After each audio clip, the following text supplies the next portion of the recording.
And the reasons come up because a lot of my wealthy clients have accumulated, whether it's residential, commercial, apartment buildings, retail shops, small shopping plazas. For the first time, they're starting to get concerned. Okay, and the reason for that is they might not be getting rents. Their tenants are giving them difficulties during a pandemic. During this pandemic, the laws for the landlords are changing, not in their favor. A lot of the places need improvements. These things all happen on a daily basis. So I became somewhat of an expert on the DSTs over the last year. So I've been working with a lot of realtors and a few in your office where we're able to show clients an exit strategy for them to move it and at the same time still get the same income that they're hoping for. So I'm gonna introduce someone who's gonna get into a little more detail with the DSTs. This is Mike Schotten. He's with Cantor Fitzgerald. So when I work with DSTs, I am not obligated to work with any specific company. What we do is we try to provide the biggest, the best, and the largest companies for you and for your clients. Okay, so Cantor Fitzgerald, their name is very well known in the commercial real estate industry. But I'm going to introduce Mike Schotten and have him go from there. Thanks, Mike. Yeah, thanks, Andy, and thanks everybody for your time today. As Andy was saying, I think it's a huge opportunity right now to utilize Delaware statutory trusts, known as DSTs, to help you guys get more listings. There is a lot of money that's moving around right now. There's a lot of uncertainty with what taxes and tax laws are going to look like moving forward. And so just as with Andy, all of the clients who own real estate that I'm speaking with on a daily basis, they're starting to wonder, does it make sense for me to own this property in California anymore? Cash flow is changing. And so the DST, I'm going to show you how the DST is a great way for you to offer your clients a way to get more listings for you guys, right? A way to give them the peace of mind that they can go ahead and list that real estate because they know that there's a replacement property out there that's already purchased, that's already financed, that's already managed, that they can exchange into when they're ready. So as Andy said, I am one of the several partners that Andy works with. So when a client is looking to do a DST, my firm, Cantor Fitzgerald, is not the only one, but we are one of the largest. Cantor Fitzgerald's been around since 1945. Last year, we were involved with $85 billion of commercial real estate transactions. At one point, we owned 10% of the NASDAQ stock exchange. So we're a big firm. We're based in New York, but we have a lot of firepower behind us when it comes to going out and acquiring properties for these DSTs. And I really do believe that if you are adding value to your clients by bringing them a solution like a DST, that it's not just going to help you get more listings yourself, but you're going to start to get more referrals from those clients who you took care of. You know how it works with your clients. Their friends own a lot of real estate as well. And if you bring them something unique that maybe somebody else wasn't bringing to them, they're going to start talking about it, and you're going to start getting phone calls from their friends who are looking for listings as well. So let's start off talking about what exactly is a DST. We mentioned it's called a Delaware Statutory Trust. It doesn't really have anything to do with Delaware other than that's where the trust originally was created. But what a DST is it is a turnkey or prepackaged replacement property for a 1031 exchange. Okay, so it's a trust, it's a security, right? That's why Andy is involved. He's the securities licensed financial advisor. But that trust typically owns one property inside of that. And the DST, the Delaware Statutory Trust, has basically been blessed by the IRS in a revenue ruling in 2004 that says that this trust, this DST, is treated exactly the same as real property for tax purposes within a 1031 exchange. So many of you know what a REIT is. You cannot 1031 exchange into a REIT. The IRS says if you try and 1031 exchange into a REIT, your client has to pay taxes on those capital gains. But a DST is treated, it has special privileges, and it's a trust where you can 1031 exchange into a DST. So A DST, what does it look like? It's really just a property, right? It's just a property that's put into a trust. So at Cantor Fitzgerald, what we do is we'll go out and we'll buy 60 to 120 million dollar properties, whether it's a 450 unit apartment complex, whether it's a 1 million square foot Amazon distribution facility. We'll go out with our own capital and buy that property. We'll go out and get financing on that property. If it's a multifamily or something else that needs manager, we'll get a institutional property manager in place. And then once that's all in place, we'll put it into a trust and we'll open it up for investors to execute their 1031 exchanges, and where they can exchange in to purchase a fractional interest of the trust. So somebody's going from selling their $10 million commercial property here in LA, and they can exchange, maybe split it up between two DSTs, and now they own a fractional interest on 1,000 units elsewhere in the country.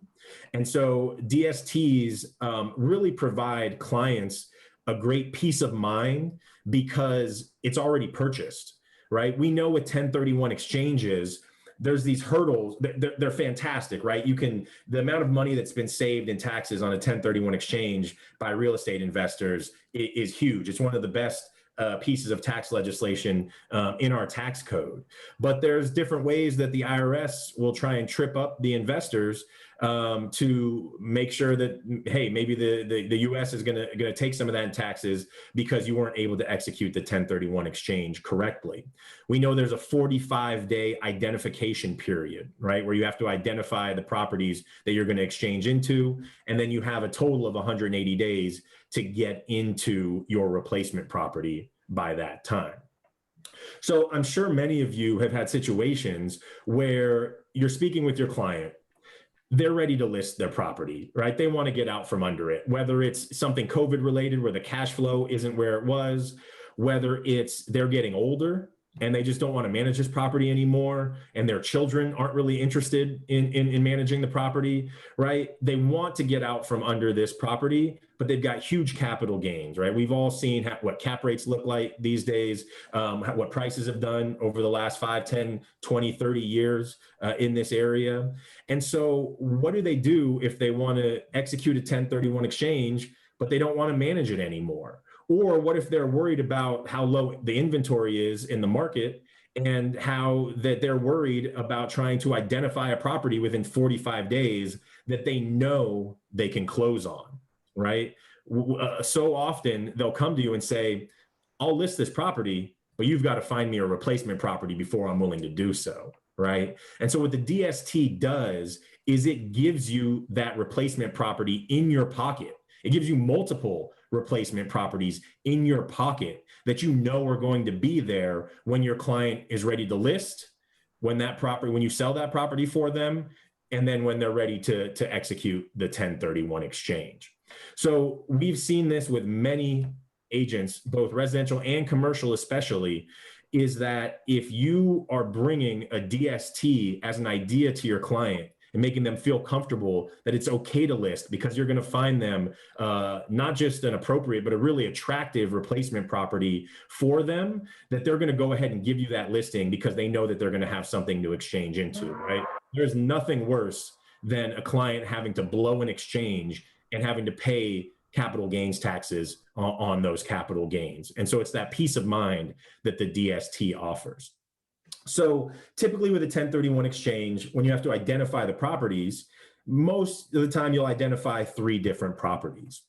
Well, one of the things that we suggest you do on every 1031 exchange is to identify a DST as a backup, right? Your first choice would be for you to be able to list their property, sell it, and find them the replacement property. But again, what if they're wary about their options that are out there? What if with cap rates, they're worried about the cash flow that you're able to find them here in the local area? So what if you went out and found them 2 properties that you could identify, but you kept that third property as a DST in the back pocket, knowing that if something fell through on those other properties, that you have that DST that you can still exchange into, and they're not going to pay any taxes on those capital gains. We're seeing a lot of clients these days who, whether it's because they're retired and don't have the income that they used to, when they're trying to execute their 1031 exchange, they can't get a loan, right? They can't get the financing that they need. And so again, having the financing in place, and any financing that we put on a DST is non-recourse to the investor. So it doesn't show up on their credit report. It doesn't show up as debt to them. They're just buying into a property that's typically 40 to 60% levered, right? So that's already done for them. Another scenario, again, where this can really help and show the value that you can add to your clients is, let's say you sell them, or you help them sell a $10 million property, and you find them a perfect replacement property for them, but it's $8 million. What do they do with that extra $2 million, that boot, as they call it in the 1031 exchange? Do they pay taxes on that? You know, in California, that's significant taxes, right? We can be talking upwards of $500,000 on $2 million of remainder on that 1031 exchange. So if they have leftovers, why not identify a DST as a replacement property? And so instead of them having to go and pay hundreds of thousands of dollars in taxes, they can exchange that remainder into the DST. And now you found them the perfect $8 million replacement property.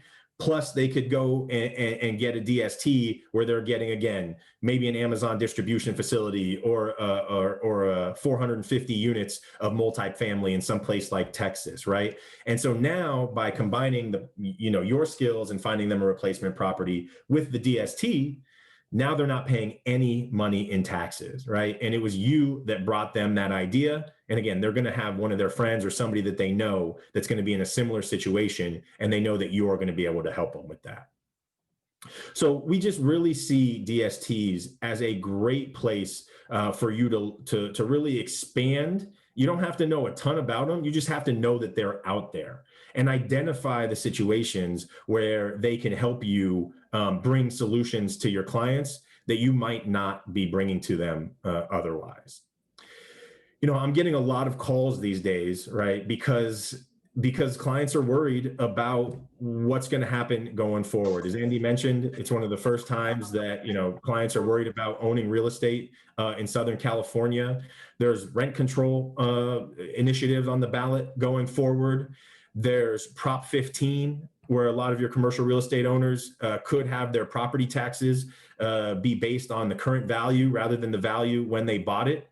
It's not going to kick in right away. It's going to take a couple of years, but for a lot of your clients, that's going to completely change their cash flow and the amount that they're able to earn on those properties. And then, if Joe Biden wins today, I don't know what's going to happen one way or the other, but, his policy is saying that he's going to limit 1031 exchanges for clients who earn more than $400,000 effective gross income. So you may have some clients that are below that, and they would still be able to execute 1031 exchanges. But for any of the wealthier clients who have higher income than $400,000, that's going to mean that over the next couple of years or before it's implemented, they're going to want to get out and they're going to want to execute a 1031 exchange. And so just knowing that the DST is out there, that you can use it to try and get that listing because they needed you to have a replacement property before they were willing to list, because you added it as a backup, that you knew that they have the peace of mind that they can list that property with you, knowing that there's going to be something that they can exchange into, or knowing that there's always room for leftovers that you can exchange and keep them from having to pay the boot by putting that smaller leftover piece into a DST to round out the 1031 exchange. So it's really just something that I want to make sure that all of you are aware of that exists, right? Andy is the financial advisor who would run and work with the clients to figure out what's the best for the 1031 exchange into a DST. And I'm just one of the partners. Cantor Fitzgerald is one of the several partners that he works with, and that we always are going to have 2 to 3 different DSTs in the market. Just to give you an example, we just closed on a $110 million apartment complex down in Dallas, Texas. This property was built in 1994, but it was fully renovated within the last few years. It's a beautiful looking property right near DFW Airport. We borrowed $60 million at 2.7%, right? So the financing out there is great.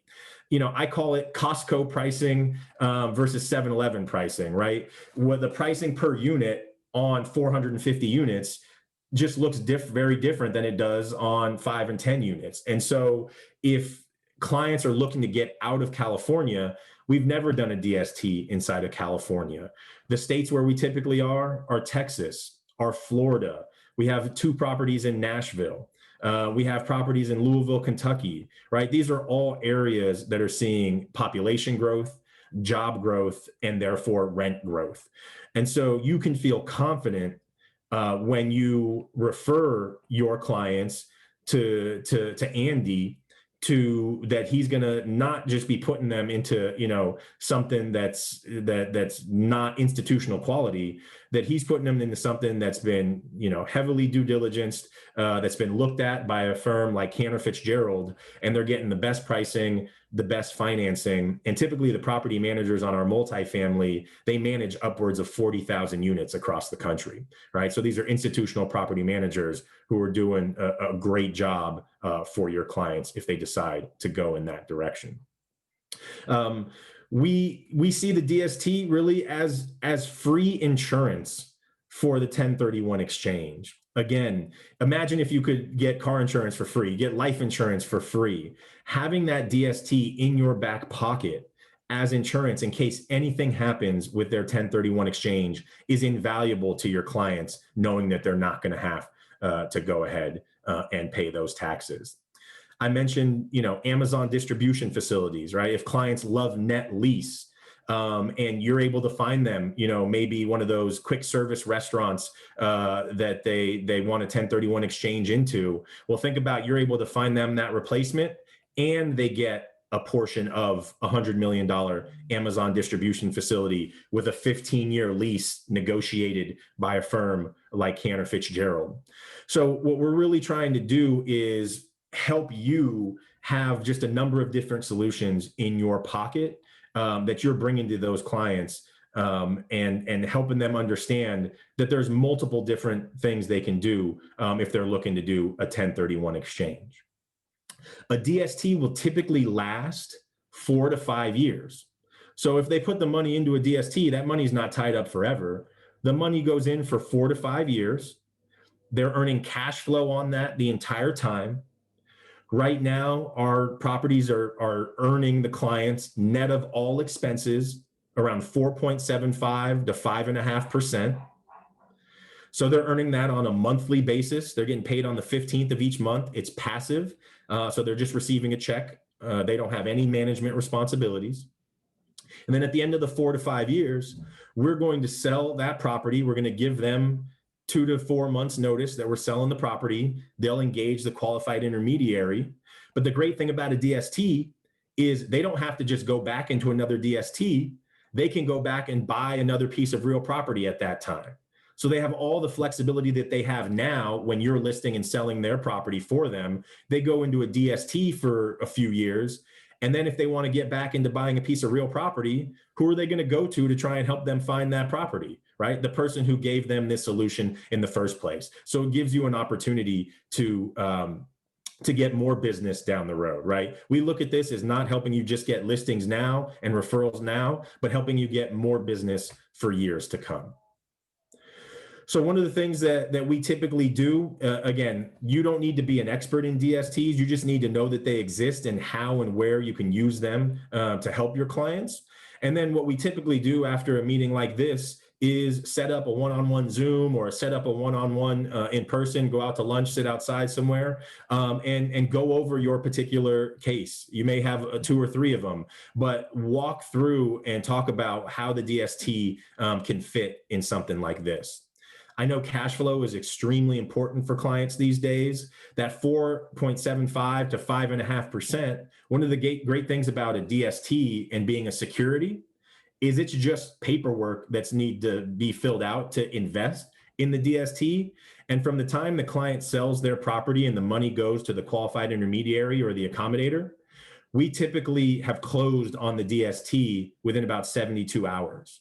So they get that cash flow working for them very shortly after they've closed escrow on their original property. We want to make sure that they're earning that cash flow as quickly as they can.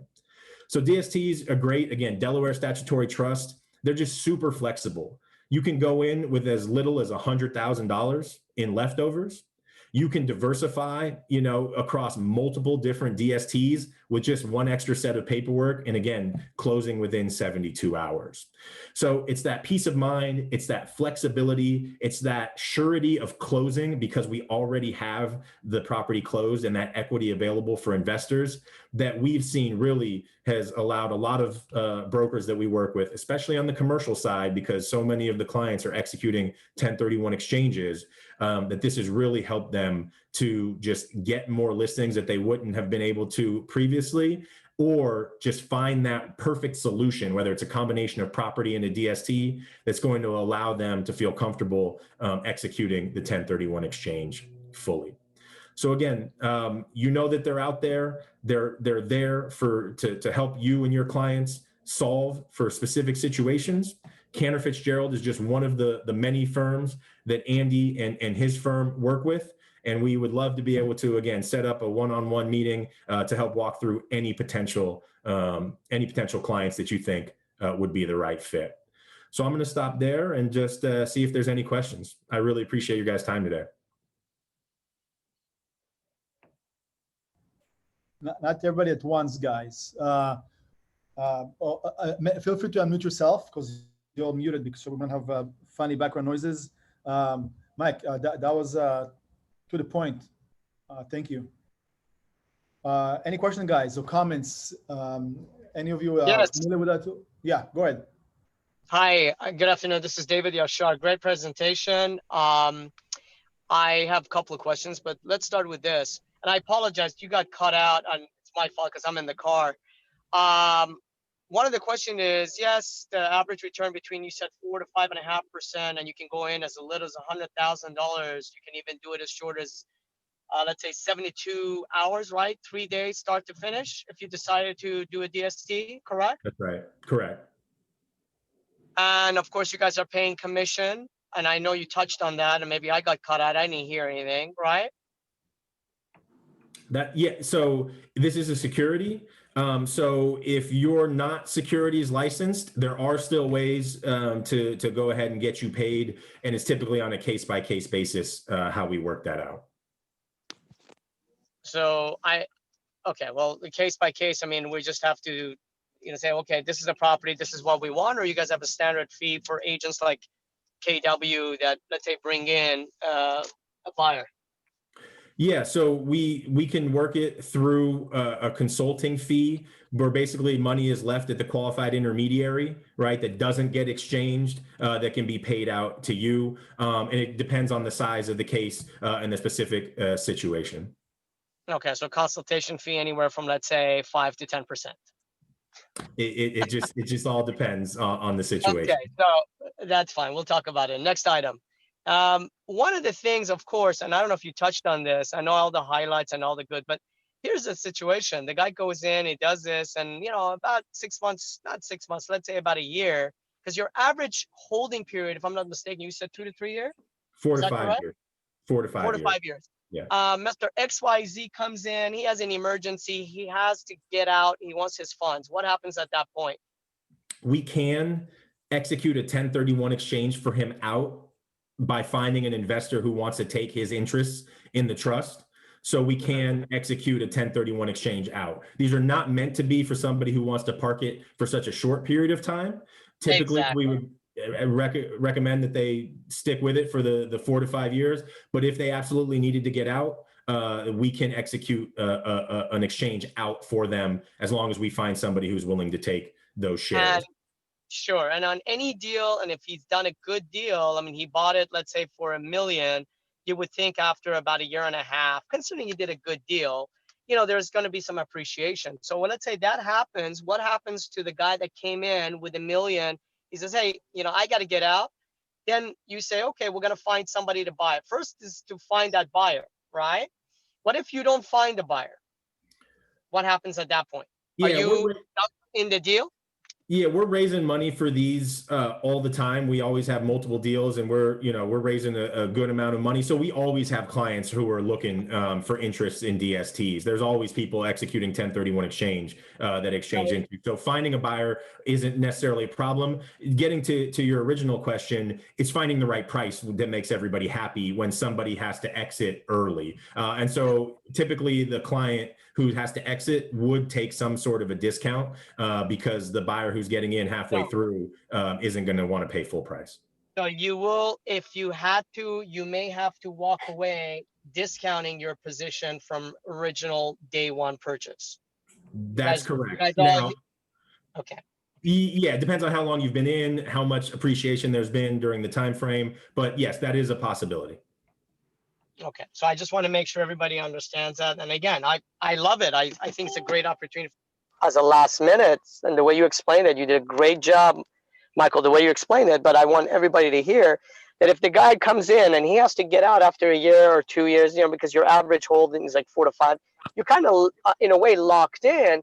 But this is not for everyone. If someone that says, hey, you know what, I'll go with the ride, I'm in, however they want to do it, great. But if they don't and they need the money, so you would be forced in a position that you would have to walk away with a discount. Roughly, what kind of a discount are we talking about, Michael, if that happens? Do you have you done this on multiple occasions? Has this come up? Definitely. Yeah. Whenever you've got money, as many investors as we have, there's people who need the capital back. It really depends. It can be as little as 7%. I've seen some of them as high as 20%.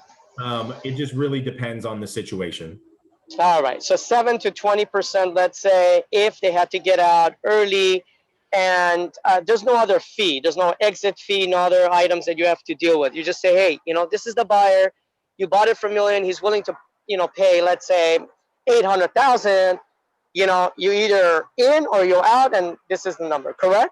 It's a negotiation. Yep. Just like it's a negotiation. That's right. All right. Very good. Okay. I just want to make sure that's clear. And nothing more than the kind of return you were talking about. Nothing that will go up to 10% return, and nothing that will go down to 1% return. Am I right on that? No. So the cash flow is pretty steady, typically between, like I said, 4.75 and 5.5 to start. But like in our multifamily properties, as there's rent growth, we will increase the distributions. I've seen them get as high as 6%. And then when we sell the property, whatever we're able to sell it for, your investors get their portion of the appreciation as well. So if it goes from $1 million to 1.5, they're getting that 1.5 million. They're getting all that appreciation. So the total return should be higher than the number I quoted. That's just the cash flow. And have you guys ever, on any deal that you've done, have you ever sold for a loss? We have not. Beautiful. Okay, and then again, and with the amount of money, you can basically go in as little as 1, or you can go up to what, 3 properties, 2 properties? How many can you do? You can do more. It's the easiest way to identify, right? This is all with the qualified intermediary. The easiest way is 3, because you can do 3 properties no matter the amount. You can go. I know the 1031 exchange that you can do up to 3 or 200% rule. My question is with you guys.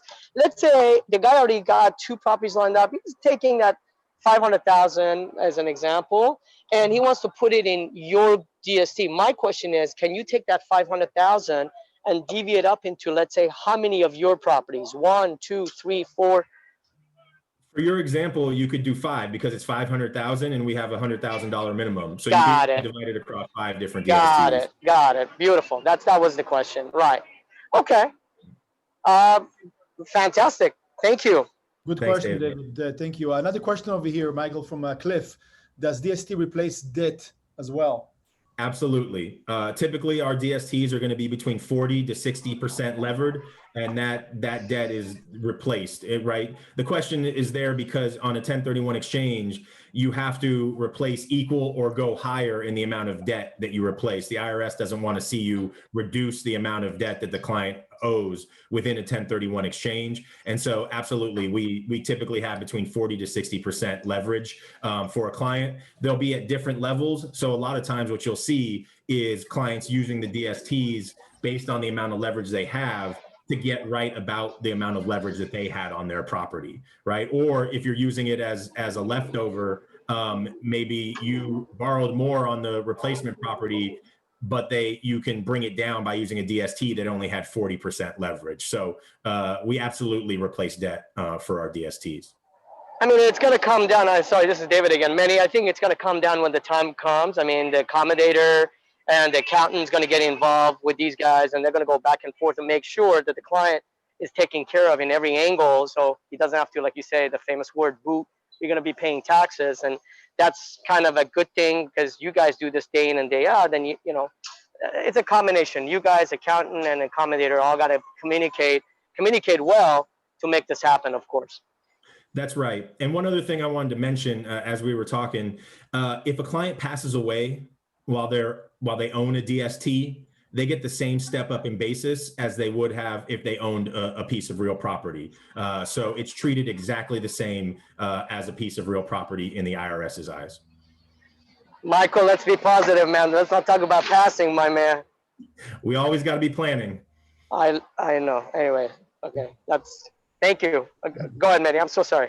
No, it's all good. Thank you, guys. Who else? Any questions? Other questions? And feel free, Andy and Michael, to on the chat for everybody to drop your information with links to the website, etc., whatever other information you would like to share. I know that, you know, with Andy, we're gonna set up maybe for next meeting or one after next, Andy, another, right? Yeah. What Manny and I talked about, you know, a lot of these things that we've done, it's success out of repetition. And like David understands the 1031s, the DSTs, most of the commercial realtors get it, but usually it might not happen until the second, third, fourth, fifth conversation that the realtors feel comfortable enough to understand this and to present to the client. So I tell every single realtor, if they're interested, just do a one-on-one with myself and either Mike or one of my counterparts, and we'll break it down from A to Z. And usually on the live situations, what happens is, hey, I have a client, this is a situation, and we'll sit down with the client, go over everything for them. But like I said, they're the liaison, they're the main point of contact. And when these deals close, there's two things that I see happen, right? The realtor, generally, they see how easy it's done and how happy their client is. And as soon as the first one's done, and there's a few in this chat room who we worked with, as soon as they're done, the client calls them back, says, you know what, let's do property number 2, property number 3. So most of the realtors and the clients you work with, they're on a repeat business. I'll message my information, my contact, my phone number. Feel free to call me, email me. Like I said, San Fernando Valley, Ventura County, that's our main hub, all the way to Pasadena. So if you guys want to do a one-on-one, myself and Mike, we're always available to you. So I'll put my contact on there right now for you, Manny. Thank you. And before let's go, Sam, did you have a question? Do you raise your hand? Yeah, I have a question. The commission, I mean, obviously you don't call it a commission because we're not licensed SEC by the SEC, but we need to know what it is, obviously, okay? And the other thing is that does KW office have an interest in that fee or commission, whatever you want to call it? No? No. So it's paid out directly to the agents? Well, those are two separate questions. First of all, having interest, meaning we don't get a piece, we have no business partnership or affiliation with those companies. So that's what it means to have no interest. We don't. That's what I mean. Yeah. That's a pure benefit we see. I see in that as a vehicle, and I think that it's crucial for you, even if you're never going to use it. At least you know about it, right? Now, when it comes to commissions, you're in general you're hanging license under a brokerage. So yeah, all the commissions go to the brokers first. No, I'm talking about the fee that we get from the DST. I'm not talking about this is in the property. About obviously there's a fee involved. We don't know what it is. Does KW have an interest in that fee? Many. Andy, you can give an example. Andy, you can give an example from recent transaction you closed with agents, for example. But any commission that you've been paid is going to the brokerage, like any other deal.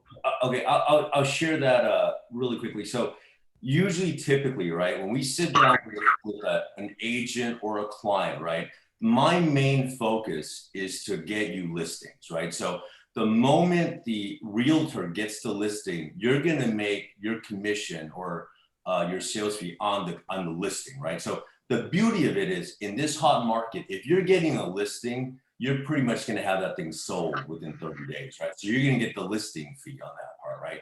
In addition to that, right? So you're going to get the listing of your, whether it's 1.5% to 2.5%. In addition to that, right? When we sit down one-on-one, that's when I can discuss, right? There's a consultant fee that my firm can basically designate to you. Okay, so that's a whole separate conversation. But you're going to get the listing and potentially a consulting fee that we can give you. Okay, and then like I said, I'll be more than happy to discuss that with everyone, one-on-one. It's a little more complicated than just as a set fee. Right, and once again, feel free to contact directly. You put his cell phone number over there on the chat, and take it from there when it comes to those specific questions. And if you like to dig deeper, and then once again, we're gonna have another session with the actual. That's what the actual investment group, right, Andy? The actual capital. Yeah, the next one, like I said, Cantor Fitzgerald, and there's another company called Inland. Those are the two that I use predominantly. So right. For our next meeting with your group, I'll bring Inland on so they can give. It's pretty much the same thing, just a different speaker. And like I said, they're just as experienced as Mike is. So I'll bring him on at your next meeting. All right, guys. Well, I want to thank you. I know they probably have more questions or whatever, but once again, Andy put his cell over there, so reach out to him directly. Thanks, guys. Andy, Michael, thank you for your time, and we'll talk more soon. Appreciate it. Appreciate it. Thanks, everybody. Thanks, everyone, for your time. Thank you. And feel free to stay on the call if you want to hang out. Rich, let's go to you for a second. You have some things you want just to share. Rich Pisani is the broker of the Forward Living Group, all the offices, and directly he is the broker for Calabasas, West Side, Long Beach, and stepping into South Bay as well.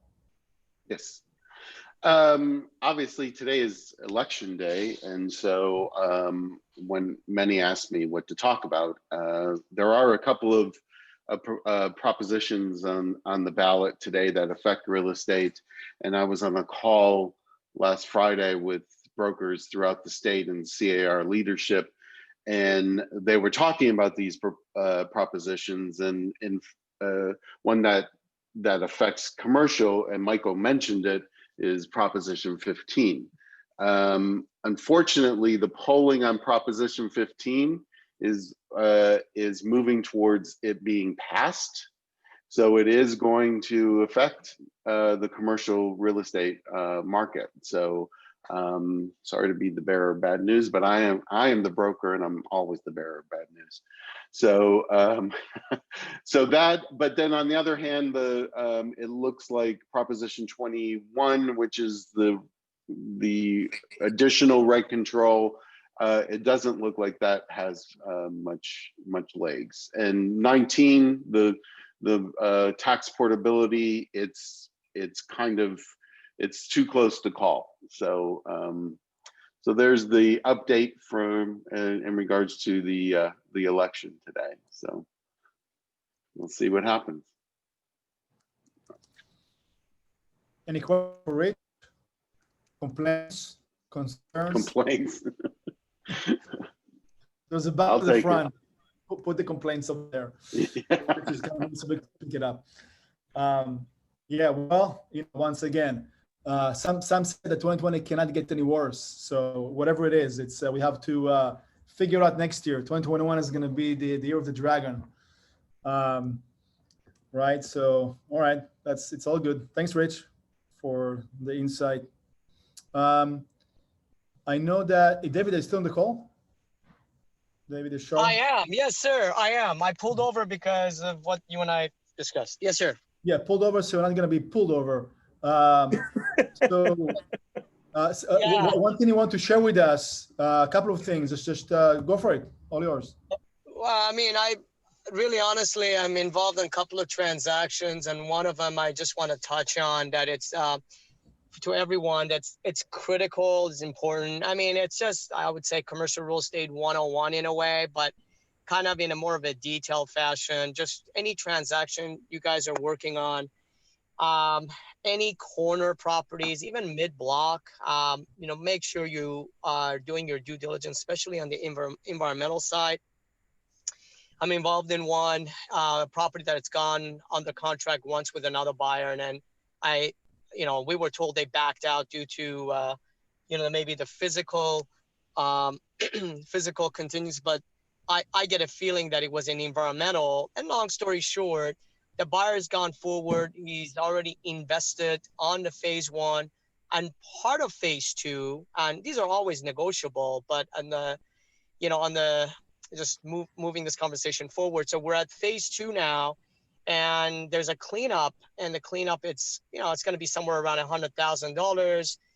And now, a lender is involved, buyer's in an exchange, and you always think that, oh, well, it's ABC when we do a transactions. And unfortunately here, it's not like that, and it's more complicated, and you got to make sure that, the timeline is obviously, it's all lined up correctly.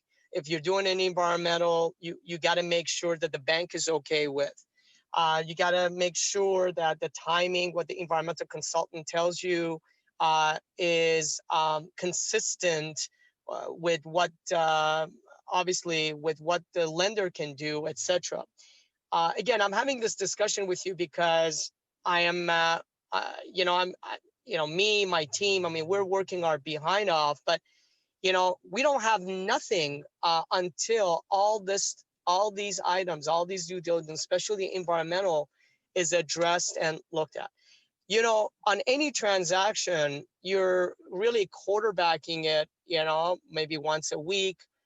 Some people do it once every 2 weeks, what have you. But sometimes, and during these times, I think you got to really follow up on your transaction on a daily basis.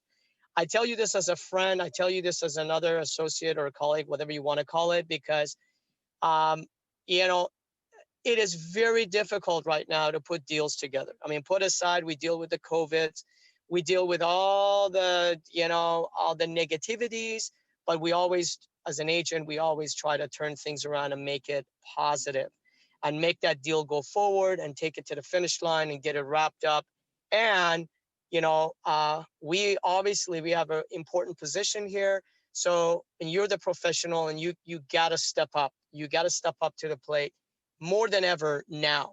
So I just really, in a nutshell, the message I'm getting across, I hope I'm not talking too much or too little. The message is just make sure you tell the buyer to do their due diligence, make sure they do their homework inside and out more than ever, especially these times. Because remember, there's a lot of sellers that they come across and they're not straight. So you got to really do your homework. And if I can help anyone at any time, it'd be my pleasure. That's what this is about. This is all about teamwork. I think Sammy, you're on the line. You can tell the crowd who I am. You and I've gone to multiple meetings. And by the way, I love your San Francisco background. Keep that up. but you can tell them, I mean, when we're going meetings, you know, how I go about it. And it's the same way when we get involved in a transaction. I'm there early in the morning, I'm there late at night. I mean, whatever it takes, but we got to do our homework more than ever, guys. That's extremely important. That's right. And as Yeah, always, absolutely. you know, we really thank Rich. We thank many. I mean, with you guys, you know, it makes it even easier. And as 𝐑𝐞𝐚𝐜𝐡 said in the past, we haven't been at this, you know, kind of this level to have that professionalism that we need to have. And you guys really have really stepped it up, and you help out not only us, but you help out every agent. You offering these classes. So keep it up. Keep up the good work, and we appreciate everything that you do for us. Thank you.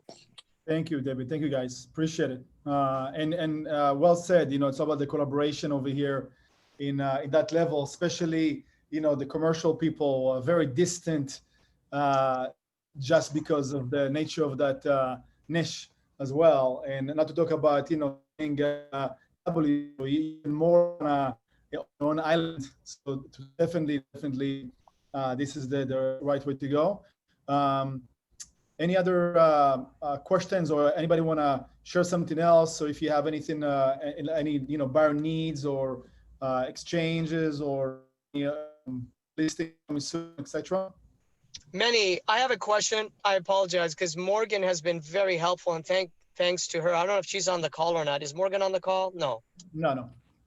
I want to really thank her, and I want to continue where I think you started it, or we have been doing it for a while. I don't know, but Eric from our office handled that department. But, you know, when somebody comes up with a new listing and, you know, you guys get it blasted out to the KW guys, I think that's great. You know, I wish we could get together and kind of present our inventory, but since we can't, I think that email going out to all the agents does wonder. I mean, I get a lot of calls on it. I don't know about the others. I mean, I put out you know, the Santa Monica Boulevard, I think it was yesterday, or maybe a couple of days ago. I put out another deal, was a brand new 5 units. I got a lot of calls. So that helps many. That is fantastic. Let's continue doing that. Thank you. So two things about that. Thanks for bringing this up. Number one is, if you guys want to, we have over 100 commercial guys and girls in the group, right? So every time some of you, Michelle Brown sent me a flyer, David Yashar sent me a flyer,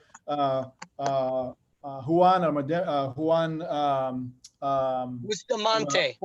Yes, thank you. Bustamante from Bakersfield sent me a flyer. So if you guys want to blast something in the group, be more than happy to do it. Not a problem. What David is talking is locally in the office, because it's mostly, we share every morning those whatever is on the MLS, which is residential mostly. So if you guys have stuff that you want to blast into the offices will do it as well. Just let us know, because we're not subscribed to CoStar or LoopNet to the front desk. It's too much for the system. Just let us know. That's it. What else, guys? Thanks, David. Yes, Of course. Sam? I have a question. Can you hear me? Yeah, go for it. Okay, question for Rich. He said that Prop 15 is most likely going to pass. Do you have a source to share for that information? It was Joel Singer, the CEO of CAR. He does a report on every other Friday. Brokers throughout the state have like a town hall meeting, and CAR leadership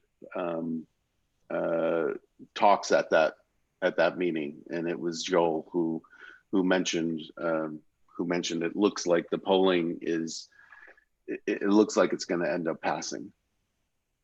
Okay. But polls have been wrong before, so. Yeah. Rich, did they mention anything about how fast that they'll go to court about that one? They did not. They did not. Unfortunately, CAR really, you know, they were pushing 19 this cycle, so they really dropped the ball on 15. You know, you know, a lot of commercial agents have, you know, that I've talked to have said that. They just didn't get behind the no on 15 fast enough. So they didn't get the message out there. So, you know, that's on them, really. Yeah, my friend who is who's a land use consultant and also a developer himself, he said there's a silver lining to this because now, you know, there will be a lot more land for development.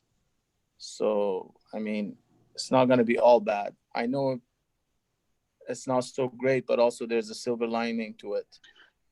There's always that silver lining. You can always look at the good and the bad on anything, but I think, you know, it's the first step. They say it's the first step in trying to get rid of Prop 13. So I think we're going to see ramifications even on the residential side. If this passes. You think so? Yeah. Oh my God. Wow. So we'll see. Thank you so You gotta much. love it. 2020, baby. You gotta love it. Just get all this shit out of the way first so we can get to 2021, would you? Exactly.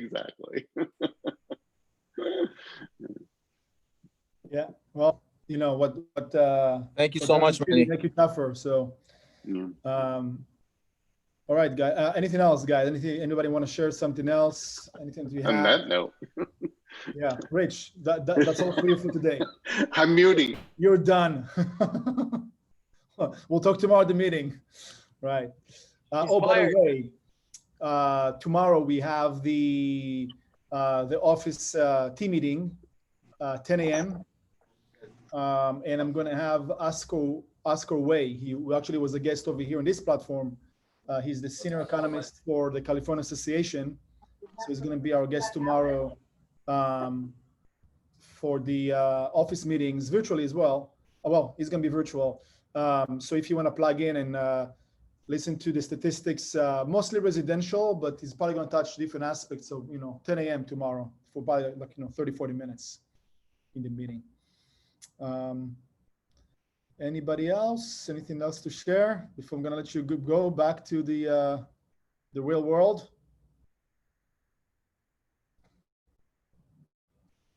Okay. All right, guys. Well, thank you. Thanks again for taking the time and participating. David Ishar, thanks. Nieves, Christina, thank you. Thanks, Andy, Michael as well. And we'll talk soon. Bye, guys. Take care. Have a good day. Thanks, Manny. Bye, You too. Bye, guys.